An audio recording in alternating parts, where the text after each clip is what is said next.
Capítulo 17. 4 historias reales extremadamente instructivas.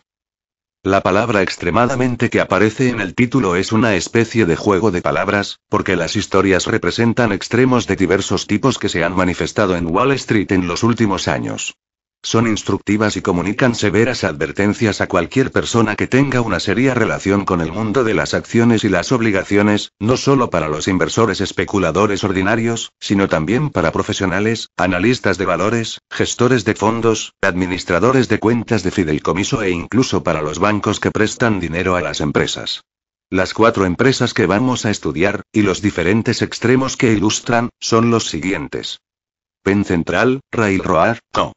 Un ejemplo extremo de la desatención prestada a las más elementales señales de alarma de debilidad financiera por parte de todos aquellos que tuvieron obligaciones o acciones de este sistema bajo su supervisión. Una cotización de mercado descabelladamente alta para las acciones de un gigante, con pies de barro. Lin, Teneo, Boat Incorporated. Un ejemplo extremo de construcción de imperios rápida y sin base sólida, cuyo fracaso absoluto está prácticamente garantizado. Sin embargo, se vio ayudado por una indiscriminada concesión de préstamos bancarios. NVF Corp. Un ejemplo extremo de adquisición empresarial, en la cual la pequeña empresa absorbe a otra que es 7 veces más grande que ella, y en el proceso incurre en un enorme endeudamiento y recurre a unas asombrosas artimañas contables. AA Enterprise.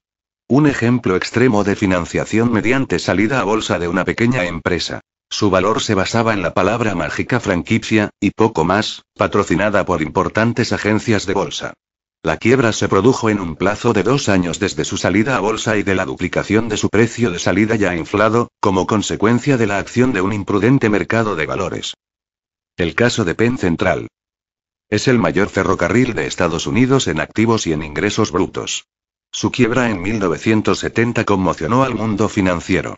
Incumplió el pago de la mayor parte de sus emisiones de obligaciones, y ha estado en peligro de tener que cesar sus operaciones por completo. Sus emisiones de valores cayeron espectacularmente en cotización. La de las acciones ordinarias desde un máximo de 86,5 alcanzado en 1968 a un mínimo de 5,5 en 1970. Parece haber pocas dudas de que estas acciones serán canceladas en la reorganización. Nuestra afirmación esencial es que la aplicación de las más simples reglas de análisis de valores y de los más sencillos criterios de inversión sensata habrían puesto de manifiesto las debilidades esenciales del sistema de Penn Central mucho antes de su quiebra, con seguridad en 1968, cuando las acciones cotizaban a su nivel máximo desde 1929, y cuando la mayor parte de sus emisiones de obligaciones podrían haber sido canjeadas a precios equivalentes por obligaciones de concesionarias de servicios y suministros públicos bien garantizadas con los mismos tipos de cupón. Los comentarios que se recogen a continuación son absolutamente pertinentes. 1. En la guía de obligaciones de S&P se refleja el dato de que en 1968 la empresa ganó 1,98 veces las cargas de intereses, y en 1967 1,91 veces. La cobertura mínima prescrita para las obligaciones de ferrocarriles en nuestro libro de texto Security Analysis es de 5 veces antes de impuestos sobre la renta y de 2,9 veces después de impuestos sobre la renta a tipos ordinarios. Por lo que nosotros sabemos, la validez de esos criterios nunca ha sido puesta en tela de juicio por ninguna autoridad en el campo de la inversión. Basándonos en nuestros requisitos de beneficios después de impuestos, Penn Central no estaba a la altura en el requisito de seguridad. Sin embargo, nuestro requisito después de impuestos se basa en un ratio antes de impuestos de 5 veces, deduciendo el impuesto de la renta ordinario después de los intereses de las obligaciones. En el caso de Penn Central no había pagado impuesto de la renta alguno del que hablar durante los últimos 11 años. Por lo tanto, la cobertura de sus cargas por intereses antes de impuestos era de menos de 2 veces, una cifra absolutamente adecuada a juzgar por nuestro conservador requisito de 5 veces. 2. El hecho de que la empresa no hubiese pagado el impuesto sobre la renta durante un período de tiempo tan prolongado debería haber planteado serias dudas sobre la validez de sus beneficios declarados. 3. Las obligaciones del sistema Penn Central podrían haber sido canjeadas en 1968 y en 1969, sin sacrificio de precio o de renta, por otras mucho mejor garantizadas. Por ejemplo, en 1969, las obligaciones al 4,5 de Pennsylvania RR con vencimiento en 1994, que formaban parte de Penn Central, oscilaban en una banda del 61 al 74,5%, mientras que las obligaciones al 4,375, con vencimiento en 1994, de Pennsylvania Electric Co. oscilaban en una banda de cotización de 64,25 a 72,25. La concesionaria del servicio de electricidad había tenido unos ingresos que suponían multiplicar por 4,20 antes de impuestos sus intereses en 1968, en comparación con las 1,98 veces del sistema Penn Central. Durante 1969 las indicaciones comparativas de la última fueron empeorando ininterrumpidamente. Un canje de este tipo era claramente conveniente, y habría sido un salvavidas para los tenedores de obligaciones de Penn Central. A finales de 1970 las obligaciones al 4,25 del ferrocarril habían sido impagadas, y cotizaban a solo 18,5, mientras que las obligaciones al 4,375 de la eléctrica cerraron a 66,5. 4. Penn Central declaró unos beneficios de $3,80 por acción en 1968. Su precio máximo de 86,5 en aquel año suponía multiplicar por 24 tales beneficios. Sin embargo, cualquier analista que se ganase el sueldo debería haberse preguntado hasta qué punto eran reales unos beneficios de ese tipo declarados sin que fuese necesario pagar ningún tipo de impuestos sobre la renta por tales beneficios. 5. Desde 1960 la nueva empresa fusionada había declarado beneficios de $6,80 por acción, en reflejo de lo cual las acciones ordinarias ascendieron posteriormente hasta su nivel máximo de 86,5. Esto suponía una valoración de más de $2.000 millones por el capital. ¿Cuántos de esos compradores sabían en aquel momento que sus tan apreciados beneficios estaban calculados antes de una carga especial de $275 millones o lo que era lo mismo $12 por acción, a los que deberían hacer frente en 1971 en concepto de costes y pérdidas ocasionadas por la fusión? O, Wall Street, tierra de las maravillas en la que una empresa puede declarar beneficios de $6,80 por acción en una página y costes y pérdidas especiales por valor de $12 en otra, y los accionistas y especuladores seguir frotándose las manos con regocijo. 6. Un analista de ferrocarriles habría sabido desde hacía mucho tiempo que la imagen de explotación de Penn Central era muy mala en comparación con los ferrocarriles más rentables. Por ejemplo, su ratio de transporte era de 47,5% en 1968, en comparación con el 35,2% de su vecino Norfolk y Western. 7. A lo largo de toda la trayectoria hubo algunas transacciones desconcertantes con unos peculiares resultados contables. Los datos son demasiado complicados para adentrarse en ellos en este momento. Conclusión. El planteamiento de que una mejor gestión podría haber salvado de la quiebra a Penn Central puede tener algún mérito. Sin embargo, no hay duda en absoluto de que después de 1968 no deberían haber quedado ni obligaciones ni acciones del sistema Penn Central en ninguna cuenta de valores supervisada por un analista de valores competente, por un gestor de fondos, por profesionales de la administración fiduciaria o por asesores de inversión. Lección. Los analistas de valores deberían atender a sus funciones más elementales antes de lanzarse a estudiar los movimientos del mercado de valores, tratar de leer el futuro en bolas de cristal, elaborar complejos cálculos materiales o lanzarse a realizar viajes de investigación con todos los gastos pagados. Limtemco Boat Incorporated. Esta es una historia de expansión desquiciada y de endeudamiento desquiciado, que acabó en apocalípticas pérdidas y en multitud de problemas financieros. Como suele pasar en estos casos, el culpable principal tanto de la creación del gran imperio como de su ignominiosa caída fue un joven genio de aspecto inocente. De todas formas, hay muchos otros que también deberían cargar sobre sus espaldas una buena dosis de responsabilidad en el desastre. La ascensión y caída de Limtemco Boat se puede resumir exponiendo unas cuentas de resultados condensadas y unos extractos del balance correspondientes a 5 años del período 1958-1970. Estos datos se pueden encontrar en la tabla 17.1.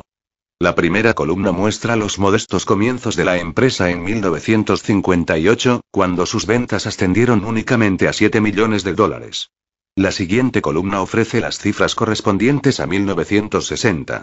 La empresa se había multiplicado por 20 en solo 2 años, pero todavía era relativamente pequeña. Después llegaron los años dorados de 1967 y 1968, en los que las ventas volvieron a multiplicarse por 20 hasta alcanzar los $2.800 millones, mientras que la cifra de endeudamiento se ampliaba desde $44 millones hasta la imponente cifra de $1.653 millones. En 1969 se produjeron nuevas adquisiciones, un nuevo y enorme crecimiento adicional de la deuda, hasta alcanzar un total de $1.865 millones. Y el inicio de los problemas serios. Ese año se declaró una gran pérdida, después de partidas extraordinarias. La cotización de la acción descendió desde el punto máximo de 1967, 169,5, hasta un punto mínimo de 24. El joven genio fue sustituido en el timón de la empresa. Los resultados de 1970 fueron aún peores. La empresa declaró una pérdida neta total de cerca de $7 millones. La cotización de la acción se desplomó hasta un precio de 7,125 y su mayor emisión de obligaciones llegó a cotizar en un momento a la despreciable cifra de 15 centavos por dólar.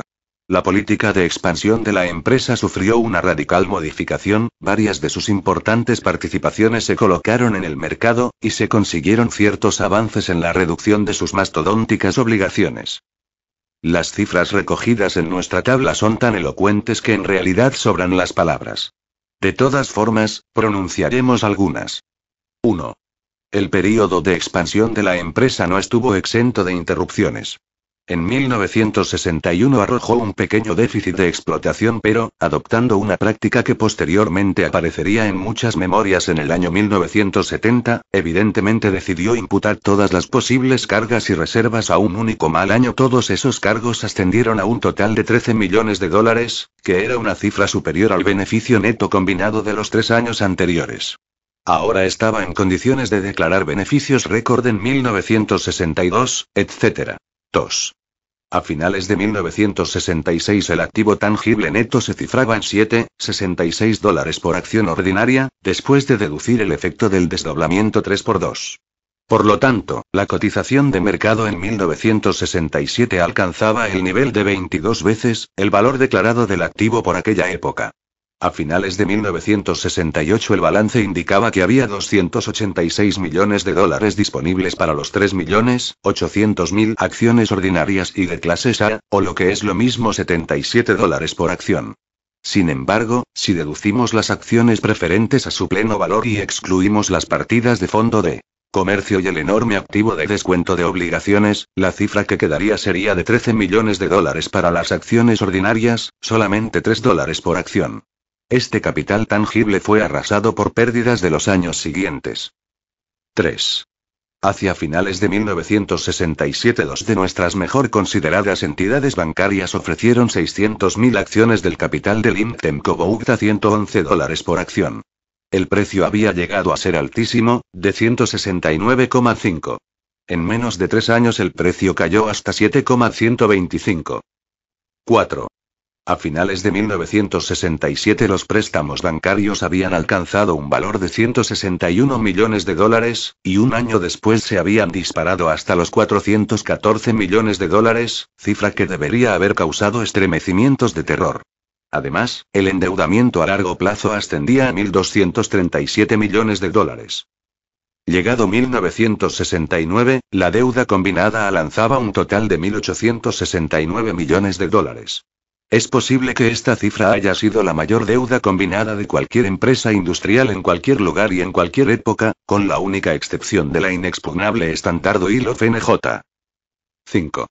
Las pérdidas de 1969 y 1970 superaron con creces los beneficios totales obtenidos desde la formación de la empresa. Lección. La primera cuestión que nos planteamos ante la historia del Imtemco Bougta es la siguiente. ¿Cómo es posible que llegase a convencer a los bancos comerciales para que prestasen a la empresa tales cantidades de dinero durante su período de expansión? En 1966 y antes, la cobertura de las cargas de interés de la empresa no respetaban unos criterios conservadores, y lo mismo ocurría con el rabo entre activo circulante y pasivo circulante y entre capital y deuda total. Sin embargo, en los 2 años siguientes los bancos anticiparon a la empresa prácticamente $400 millones adicionales para realizar más diversificaciones. No fue un buen negocio para los bancos, y fue aún peor, por sus consecuencias, para los accionistas de la empresa. Si el caso del Imtemco sirviese para mantener a los bancos comerciales alejados de cualquier intento de ayudar y apoyar expansiones insensatas de este estilo en el futuro, en última instancia algo bueno habría salido de toda esta historia. La absorción de Sharon Steel por parte de NVF, una pieza de coleccionista. A finales de 1968 NVF Company era una empresa con $4,6 millones de deuda a largo plazo, $17,4 millones de capital, $31 millones en volumen de ventas y $502.000 de beneficio neto, antes de un crédito especial por importe de $374.000. Se dedicaba a una actividad descrita como fibra y plásticos vulcanizados.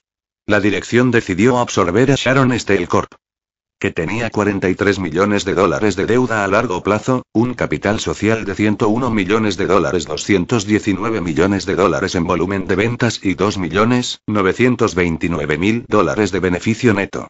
La empresa que se había marcado como objetivo adquirir era, por lo tanto, 7 veces mayor que NVF, la adquirente. A principios de 1969 presentó una oferta por la totalidad de las acciones de Sharon.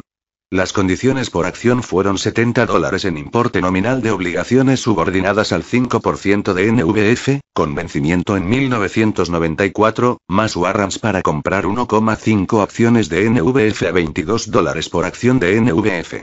La dirección de Sharon presentó una resistencia numantina a este intento de absorción, pero fue en vano.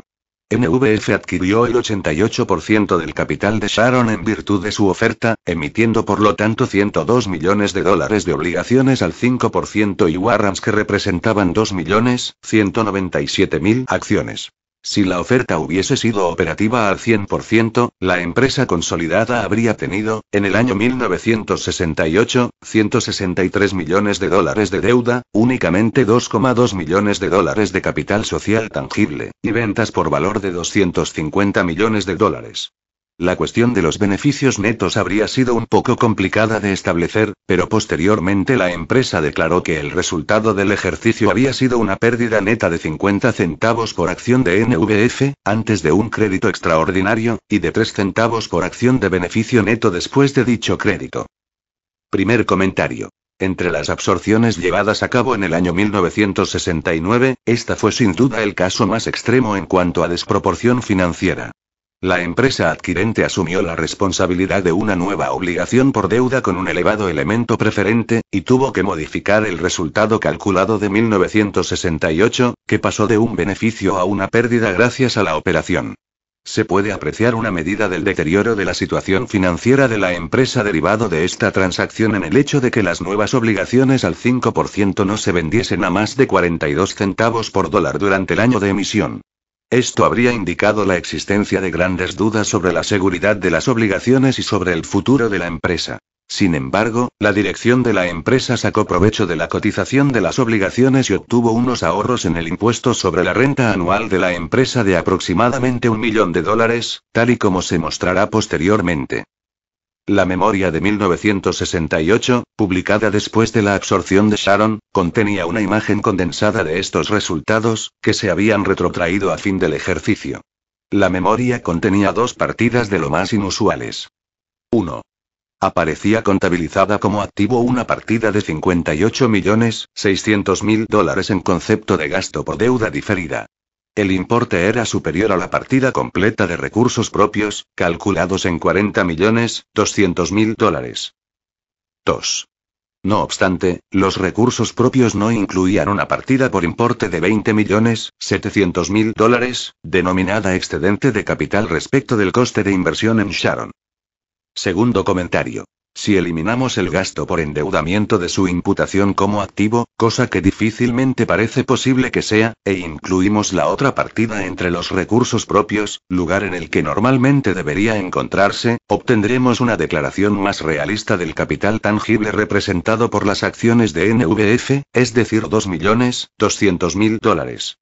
Por lo tanto, el primer efecto de la operación ha sido el de reducir el capital real de NVF de $17.400.000 a $2.200.000, o lo que es lo mismo, de $23,71 por acción a aproximadamente $3 por acción, sobre 731.000 acciones. Además, los accionistas de NVF habían concedido a terceros el derecho a adquirir ese mismo número de acciones, multiplicado por 3,5, a 6 puntos porcentuales por debajo del precio de mercado al cierre de 1968. El valor inicial de mercado de los warrants fue en aquel momento de aproximadamente $12 cada uno, o lo que es lo mismo un total de aproximadamente $30 millones para aquellos que participaron en la oferta de compra. De hecho, el valor de mercado de los warrants superaba con creces el valor de mercado total del capital en circulación de NVF, otra prueba evidente de la naturaleza de casa comenzada por el tejado que tenía la transacción. Los trucos contables. Cuando pasamos de este balance pro forma a la memoria del siguiente año encontramos varios asientos de desconcertante apariencia. Además del gasto por intereses básicos, la nada desdeñable cifra de $7.500.000, nos encontramos con una deducción de $1.795.000 en concepto de amortización de gasto de deuda diferido. Sin embargo, este último asiento queda prácticamente contrarrestado en el siguiente epígrafe por una entrada muy desconcertante: amortización del capital respecto del coste de inversión en filial. Cr. $1.650.000. En una de las notas al pie encontramos un asiento que no aparece en ninguna otra memoria financiera de la que tengamos conocimiento. Parte del capital social se denomina como valor justo de mercado de warrants emitidos en relación con la adquisición, etc., $22.129.000. ¿Qué demonios quieren decir todos esos asientos? No se hace referencia a ninguno de ellos en el texto descriptivo de la memoria de 1959. El analista de valores bien preparado tiene que imaginar lo que quieren decir estos misterios por sí mismo, casi como si fuese un detective. Descubre que la idea subyacente es la de tratar de obtener una ventaja tributaria derivada del bajo precio inicial de las obligaciones al 5%. Para los lectores que puedan estar interesados en esta ingeniosa operación, exponemos nuestra solución en el apéndice 6. Otras partidas inusuales. 1. Inmediatamente después del cierre de 1969, la empresa adquirió un mínimo de 650.000 warrants a un precio de $9,38 cada uno. Esto es extraordinario, en especial si tenemos en cuenta que la propia NVF tenía solo $700.000 en efectivo a fin de año, y tenía $4.400.000 de deuda que debía reembolsar en 1970, evidentemente, los $6 millones pagados por los warrants tuvieron que ser tomados a préstamo. Con estos warrants estaba comprando papel moneda en un momento en el que sus obligaciones al 5% se vendían a menos de 40 centavos por dólar, lo que normalmente es una advertencia de que en el futuro se tendrán problemas financieros. 2. Como compensación parcial, la empresa había retirado $5.100.000 de sus obligaciones, junto con 253.000 warrants en intercambio por un importe similar de acciones ordinarias. Esto pudo hacerse porque, a causa de las veleidades del mercado de valores, había personas vendiendo las obligaciones al 5% a menos de 40, mientras que el capital ordinario se vendía a un precio medio de 13,5, sin pagar dividendo. 3. La empresa tenía planes en marcha no solo para vender acciones a sus empleados, sino también para venderles un mayor número de warrants para adquirir acciones. Al igual que las compras de acciones, los warrants debían ser pagados mediante un desembolso anticipado del 5% y el resto durante muchos años en el futuro. Es el único plan de compra por parte de empleados cuyo objeto sean warrants del que tenemos noticia. ¿Tardará mucho alguien en inventar y vender a plazos el derecho a comprar una acción, y así sucesivamente? 4. En el año 1969, la recientemente adquirida Sharon Steel Co. modificó su método de calcular el coste de las pensiones, y también adoptó una tasa de amortización inferior. Estas modificaciones de contabilidad añadieron aproximadamente $1 por acción a los beneficios declarados de NVF antes de dilución. 5. A finales de 1970, la guía de acciones de Standard & Poor's declaró que las acciones de NVF cotizaban a un PER de únicamente 2, la cifra más baja de las más de 4.500 acciones incluidas en el folleto. Como se solía decir en Wall Street, esto era importante en caso de que fuera cierto.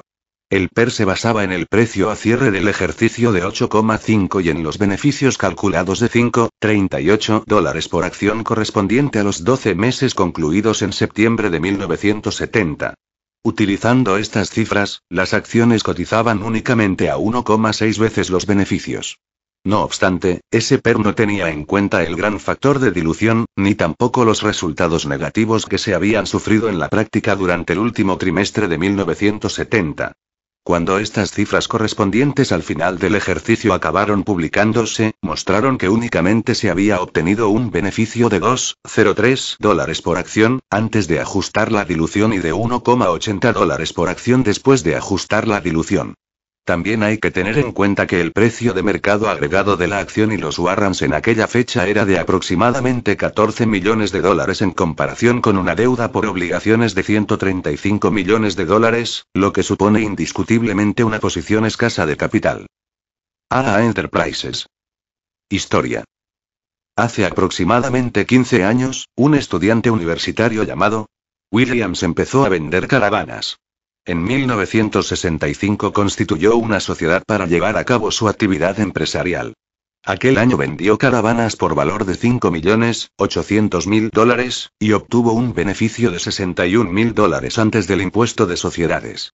Para el año 1968 se había unido al movimiento de las franquicias y estaba vendiendo a otros el derecho a vender Caravan.as con su denominación comercial. También tuvo la brillante idea de introducirse en su negocio de elaborar declaraciones tributarias, utilizando sus caravanas como oficinas. Constituyó una filial denominada Mr. Tax of America y, por supuesto, empezó a vender franquicias a otras personas para que utilizasen esa idea y el nombre. Multiplicó el número de acciones de su sociedad hasta 2.710.000, y se preparó para realizar una oferta pública inicial. Descubrió que una de las mayores agencias de valores del país, junto con otras, estaba interesada en ocuparse de la salida al mercado de su empresa. En marzo de 1969 ofrecieron al público 500.000 acciones de AA Enterprises a un precio de $13 por acción. De ese número de acciones, se vendieron 300.000 por cuenta personal de Mr. Williams y 200.000 se vendieron por cuenta de la sociedad, incorporando $2.400.000 a sus recursos. La cotización de las acciones se duplicó rápidamente, alcanzando la cifra de 28, lo que suponía un valor de $84 millones para el capital de la sociedad, en comparación con un valor contable de, por mencionar una cifra, $4.200.000 y unos beneficios máximos declarados de $690.000. Por lo tanto, las acciones cotizaban a un sustancioso múltiplo de 115 veces sus beneficios actuales, que eran también los mayores de la historia, por acción. Sin ningún tipo de duda, Mr. Williams había elegido el nombre de AA Enterprises para que apareciese primera en las páginas amarillas. Un resultado secundario era que su empresa estaba destinada a aparecer primera en la guía de acciones de Standard & Poor's. Al igual que el de Abu Benadem, el primero de todos.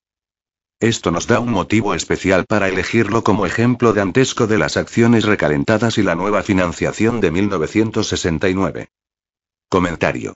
Esta no fue una mala operación para Mr. Williams. Las 300.000 acciones que vendió tenían un valor contable en diciembre de 1968 de $180.000 y se embolsó por ellas 20 veces más, la imponente cifra de $3.600.000. Los intermediarios que se encargaron de colocar la emisión se repartieron $500.000, menos los gastos. 1. El negocio no fue tan brillante para los clientes de los intermediarios financieros. Se les pidió que pagasen aproximadamente 10 veces el valor contable de la acción, después de haber realizado la operación de autoinducción de revalorización de incrementar el capital por acción de 59 centavos a $1,35 con su propio dinero. Antes de 1968, su mejor año, los beneficios máximos de la empresa habían sido unos ridículos 7 centavos por acción. Por supuesto, había ambiciosos planes para el futuro, pero se estaba pidiendo al público que pagase generosamente por adelantado la esperanza de que estos planes llegasen a materializarse. 2. No obstante, el precio de la acción se duplicó poco después de su primera emisión, y cualquiera de esos clientes de las agencias de intermediación podría haber salido de la operación con un bonito beneficio. ¿Altera este hecho la flotación, o la posibilidad prevista de que pudiese ocurrir exonera a los distribuidores originales de la emisión de la responsabilidad de lo sucedido con esta oferta pública y los acontecimientos que se produjeron posteriormente? Es una pregunta que no resulta fácil responder, pero merece un análisis detenido por parte de Wall Street y las agencias supervisoras de la administración. Historia posterior. Con su capital ampliado, AA Enterprises se introdujo en dos actividades adicionales. En 1969 abrió una cadena de venta minorista de moquetas, y adquirió una fábrica que construía caravanas. Los resultados declarados de los 9 primeros meses no fueron exactamente brillantes, pero fueron un poco mejores que los del año anterior, 22 centavos por acción frente a 14 centavos. Lo que ocurrió en los meses siguientes fue literalmente increíble. La empresa perdió $4.365.000, o lo que es lo mismo $1,49 por acción. Esto consumió todo su capital anterior a la financiación, más los $2.400.000 íntegros recibidos con la venta de las acciones, más 2/3 del importe declarado como beneficio en los 9 primeros meses de 1969. Quedaba una patética cantidad de $242.000, o lo que es lo mismo 8 centavos por acción, de capital para los accionistas públicos que habían pagado $13 por la nueva oferta solo 7 meses antes. No obstante, las acciones cerraron el ejercicio de 1969 a $8.125 comprador, lo que supone una valoración de más de $25 millones por la empresa. Comentario adicional. 1. Es mucho creer que la empresa hubiese ganado realmente $686.000 de enero a septiembre de 1969, y después que hubiese perdido $4.365.000 en los 3 meses siguientes. Algo raro pasaba con los resultados declarados el 30 de septiembre. 2. El precio de cierre del ejercicio de $8.125 comprador era aún más una demostración de lo absolutamente desquiciados que eran los precios de cotización originales de 13 vendedor, o la ulterior subida de la acción recalentada hasta un máximo de cotización de 28 comprador.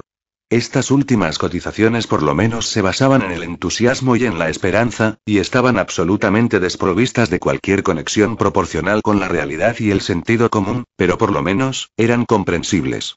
La valoración a final del ejercicio de $25 millones se estaba otorgando a una empresa que había perdido la totalidad de su capital, con la excepción de un minúsculo remanente, respecto de la cual era absolutamente inminente la declaración de insolvencia, y respecto de la cual las palabras entusiasmo o esperanza únicamente habrían sido amargos sarcasmos.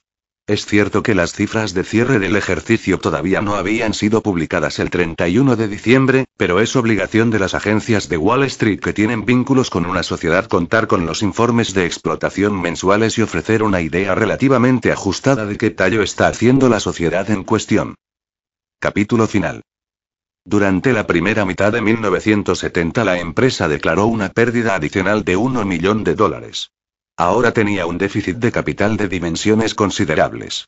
Se mantuvo a salvo de la quiebra gracias a préstamos realizados por M.R. Williams, hasta un importe máximo de $2.500.000. Aparentemente no se realizaron más declaraciones, hasta que en enero de 1971 AA Enterprises acabó solicitando la declaración de quiebra. La cotización de las acciones a fin de mes seguía siendo de 0,50 centavos comprador por acción, lo que supone una valoración de $1.500.000 por toda la emisión, que evidentemente no tenía más valor que el de servir para empapelar la pared. Fin de nuestra historia. Lecciones y preguntas. El público especulador es incorregible. En términos financieros no sabe ni siquiera contar hasta 3. Está dispuesto a comprar lo que sea, a cualquier precio, si parece que hay algo de acción en marcha. Estará dispuesto a aceptar cualquier empresa identificada con las franquicias, los ordenadores, la electrónica, la ciencia, la tecnología o lo que se le ocurra, cuando esa moda en concreto esté en pleno apogeo. Nuestros lectores, todos ellos sensatos inversores, están por encima de tales necedades, por descontado. No obstante, sigue siendo necesario plantearse algunas preguntas. ¿No deberían las agencias de inversión responsables estar obligadas, por una mera cuestión de honor, a no establecer vínculos que las relacionasen con tales empresas, 9 de cada 10 condenadas de antemano al fracaso y a la desaparición en última instancia? Esta era, por cierto, la situación cuando el autor empezó a trabajar en Wall Street en 1914. En comparación, podría dar la impresión de que los criterios éticos de Wall Street han retrocedido en lugar de avanzar en los 57 años transcurridos desde aquella fecha, a pesar de todas las reformas y todos los controles establecidos. Podría, y debería la Comisión del Mercado de Valores recibir poderes adicionales para proteger al público, más allá de los que ya tiene, que se limitan a solicitar la impresión de todos los hechos relevantes en los folletos de oferta. Debería elaborarse alguna especie de clasificación de las ofertas públicas de diversos tipos, que se publicase de forma que todo el mundo pudiese examinar uno a. Deberían todos los folletos, y tal vez todas las confirmaciones de venta realizadas al amparo de una oferta original, llevar algún tipo de garantía formal de que el precio de oferta de la emisión no está sustancialmente desalineado de los precios imperantes de emisiones del mismo tipo general ya determinados en el mercado. Mientras redactamos esta edición de la obra, está en marcha un movimiento que quiere promover la reforma de los abusos de Wall Street. Será difícil imponer unos cambios que merezcan la pena en el campo de las nuevas ofertas, porque los abusos son en gran medida resultado de la despreocupación, la falta de sentido y la codicia del propio público. Sin embargo, la cuestión merece un análisis detenido y exhaustivo. Comentario al capítulo 17. El dios de la sabiduría, Odín, se lanzó por el rey de los troles, le hizo una llave y le exigió que le dijese cómo podría triunfar el orden sobre el caos. Dame tu ojo izquierdo, dijo el troll, y te lo diré. Sin dudarlo, Odín se sacó el ojo izquierdo. Dímelo. El troll le dijo, el secreto consiste en mirar con los dos ojos. John Gardner. Cuanto más cambian las cosas, Graham destaca 4 casos extremos. Un gigante con los pies de barro con una cotización excesiva. Un conglomerado que estaba construyendo un imperio. Una fusión en la cual una empresa minúscula absorbe a una empresa grande. Una oferta pública inicial de acciones de una empresa que básicamente no vale nada. En los últimos años se han producido nuevos ejemplos de los extremos citados por Graham en cantidad suficiente para llenar una enciclopedia. A continuación ofrecemos un muestrario. Lucent, pero no transparente.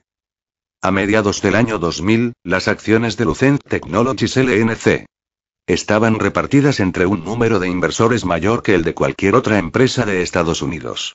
Con una capitalización de mercado de $192.900 millones, era la 12ª empresa en valor de Estados Unidos.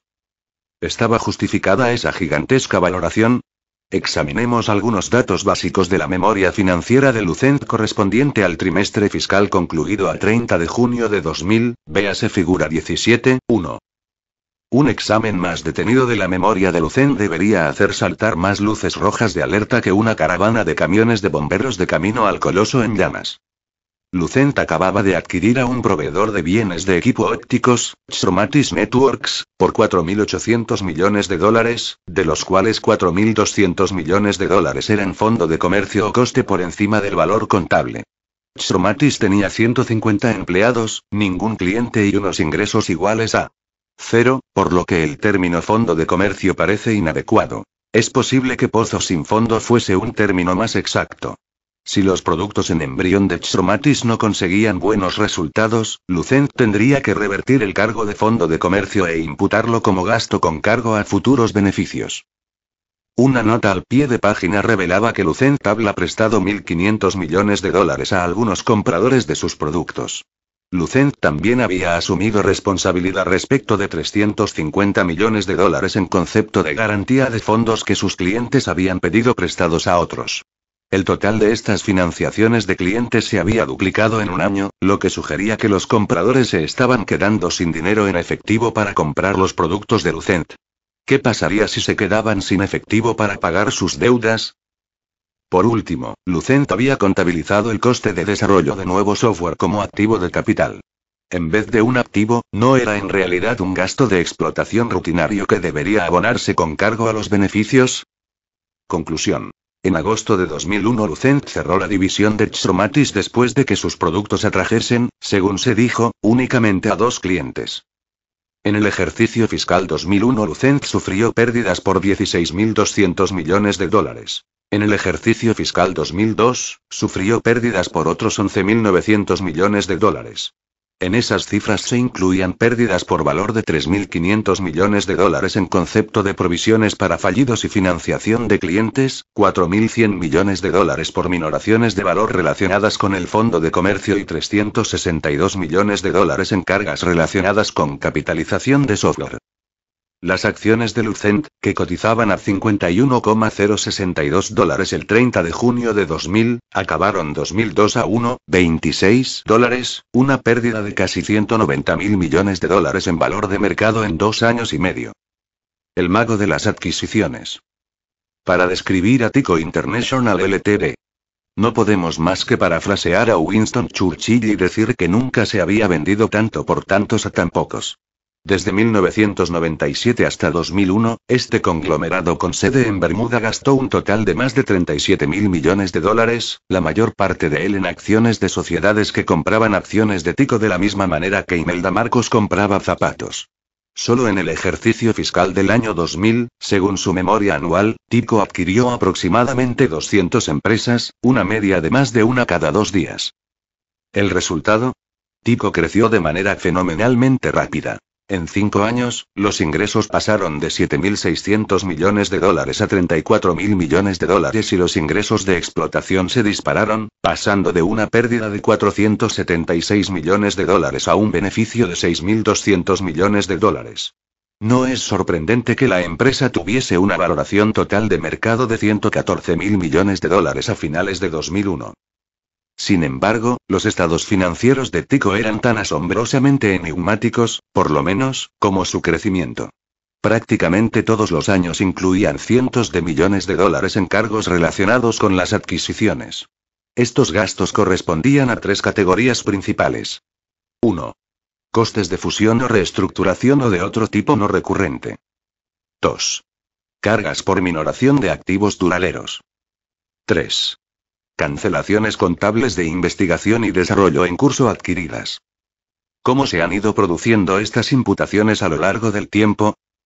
Como se puede ver en la tabla, las cargas por fusiones y reestructuraciones, que se supone que no son recurrentes, aparecían en 4 de los 5 ejercicios, y ascendían a unos imponentes $2.500 millones.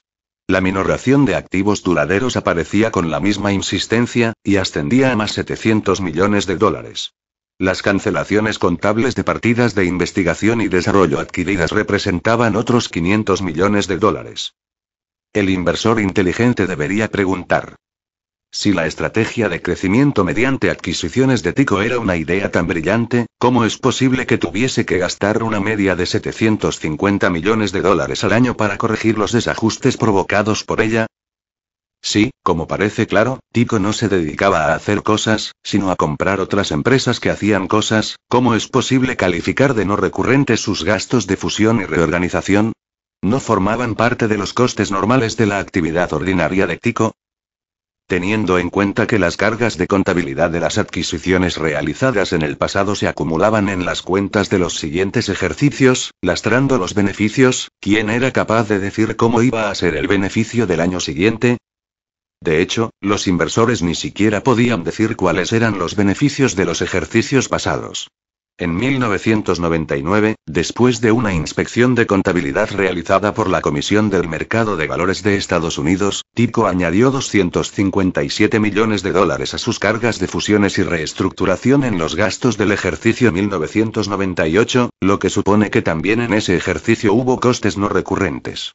Simultáneamente, la empresa reorganizó las cargas que había declarado originalmente en 1999. Los cargos de fusión y reestructuración se redujeron en $929 millones, mientras que los cargos por minoración de activos duraderos aumentaron en $507 millones. Era evidente que Tyco estaba creciendo de tamaño, pero también estaba creciendo en rentabilidad. Nadie ajeno a la empresa podía decirlo con seguridad. Conclusión. En el ejercicio fiscal 2002, Tyco perdió $9.400 millones. La cotización de las acciones, que había cerrado a $58,90 a finales de 2001, concluyó 2002 a $17,08, una pérdida del 71% en 12 meses. La sardina que se tragó la ballena. El 10 de enero de 2000, America Online Incorporated y Time Warner Incorporated anunciaron que se iban a fusionar en una operación que inicialmente se valoró en 156.000 millones de dólares. A 31 de diciembre de 1999, AOL tenía 10.300 millones de dólares en activos, y sus ingresos durante los 12 meses anteriores habían ascendido a 5.700 millones de dólares. Time Warner, por otra parte, tenía 51.200 millones de dólares en activos y unos ingresos de 27.300 millones de dólares. Time Warner era una empresa inmensamente mayor, se utilizase la medición que se utilizase, salvo una: la valoración de su capital. Como América Online había hipnotizado a los inversores simplemente por el hecho de estar en el sector de Internet, sus acciones cotizaban al estupendo multiplicador de 164 veces sus beneficios. El capital de Time Warner, una bolsa variada de televisión por cable, películas, música y revistas, cotiza aproximadamente a 50 veces los beneficios. Al anunciar la operación, las dos empresas la denominaron fusión estratégica de iguales.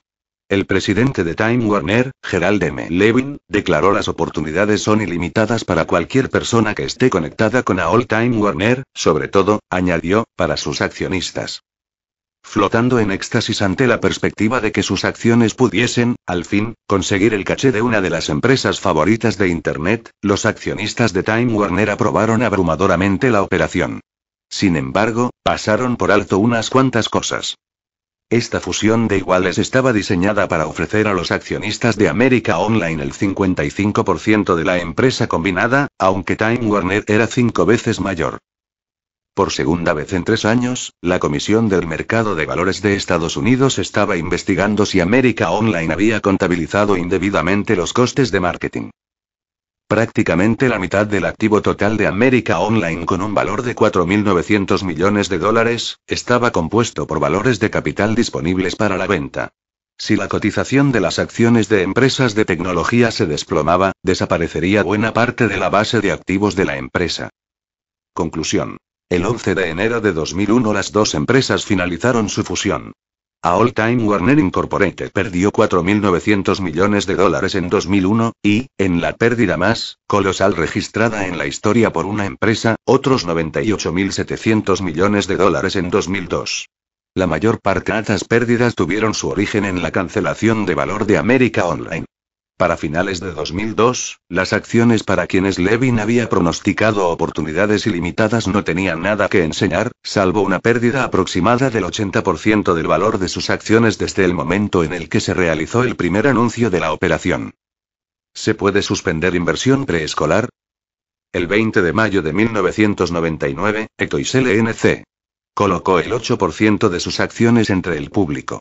4 de los bancos de inversión más prestigiosos de Wall Street, Goldman Sachs, Van Boston, Robertson Stephens, Donaldson, Lufkin y Henriette, y Merrill Lynch, garantizaron la colocación de 8.320.000 acciones a $20 cada una, obteniendo con la operación 166,4 millones de dólares.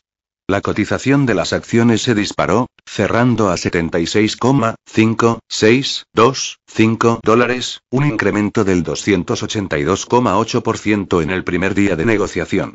A ese precio, Etoys, que tenía 102 millones de acciones, alcanzó un valor de mercado de 7.800 millones de dólares. ¿Qué tipo de empresa conseguían los compradores por ese precio? Las ventas de Etoys habían crecido el 4,261% en el ejercicio anterior y habían incorporado 75.000 nuevos clientes en el último trimestre. Sin embargo, en sus 20 meses de actividad, Etoys había conseguido unas ventas totales por valor de 36 millones de dólares, respecto de las cuales había incurrido en una pérdida neta total de 30,8 millones de dólares, lo que suponía que Etoys gastaba $2 por cada dólar de juguetes que vendía.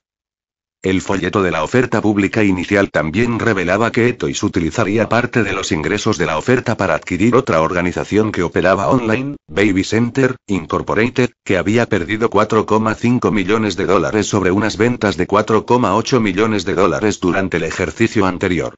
Para hacerse con esta joya, Etoys únicamente tendría que pagar 205 millones de dólares.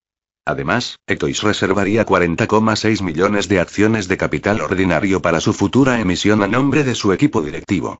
Por lo tanto, si Toys llegaba a ganar dinero en algún momento, sus resultados netos tendrían que dividirse no entre 102 millones de acciones, sino entre 143 millones de acciones, lo que suponía diluir cualquier potencial futuro beneficio por acción en prácticamente un tercio.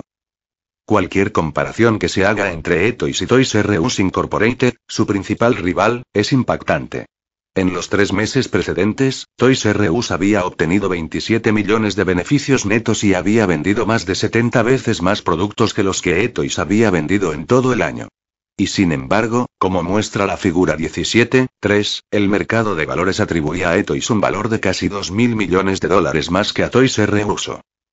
Conclusión. El 7 de marzo de 2001 Etoys solicitó la declaración de quiebra después de acumular pérdidas netas por valor de más de 398 millones de dólares en su breve vida como sociedad cotizada.